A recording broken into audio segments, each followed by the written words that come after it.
It's very simple. Like again, you got to be. This is a mental thing. So if you mentally strong, you'll be okay.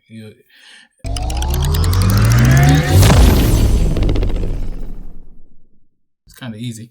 I sent you the link. Also, you can check the message right here, and you can pull it up, and then you can put an address in, and then I could walk you through it. Right now, this is just my time to help you figure out whatever you need.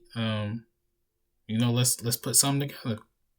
So right now we are evaluating the deal. We are determining if it fits the buy box. If this is a deal, it'll tell you.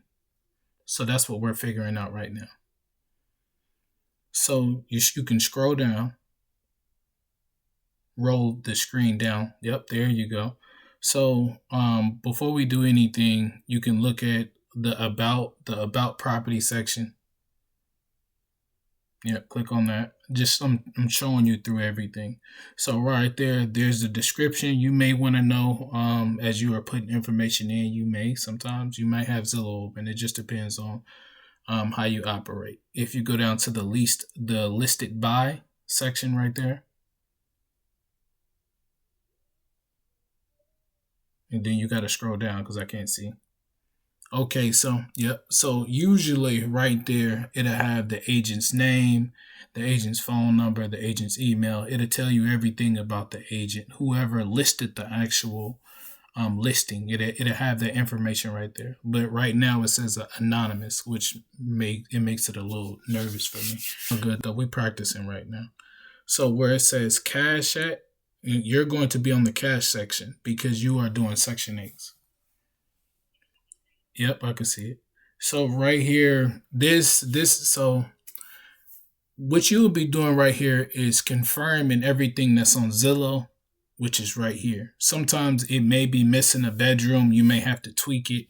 Sometimes it may be missing square footage. You may have to copy and paste the square footage from Zillow and put it here. It just depends on if it's missing anything. So what you want to do, you look on Zillow, make sure everything matches. It's a three bedroom, one bath. Okay, three bedroom, one bath. The square footage matches up. Okay, cool. So now you hit continue.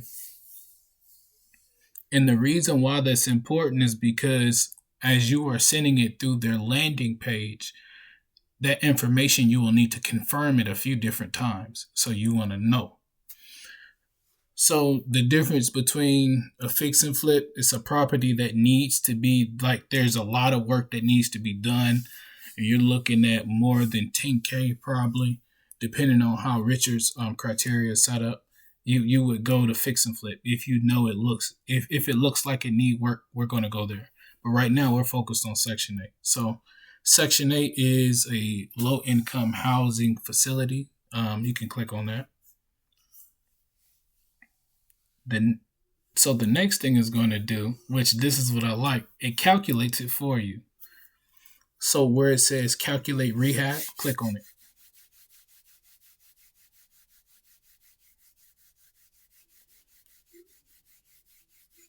Yep. This is one of the things you could do. You can hit recommend, or you can pick the one that you think it fits. We need to find the rents. Remember that link I sent you? So let me see. Okay, we can use that one. We can use that one. Yep.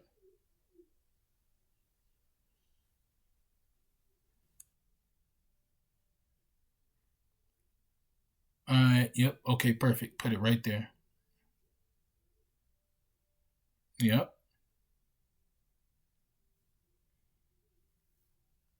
There you go. So, do you understand what just happened? Yes. So we evaluated the deal. We underwritten the deal. Now we found the buyers. You have 9 buyers out of 40 buyers that want to purchase this property. It makes wholesaling very simple. Like anybody could do it. It's very simple. Like again, you got to be. This is a mental thing. So if you mentally strong, you'll be okay. The negotiations, the frustrations.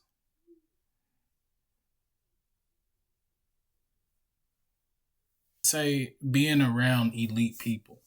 when you're around people that's more advanced than you are at whatever it is, it makes the process easier because you're able to learn from them.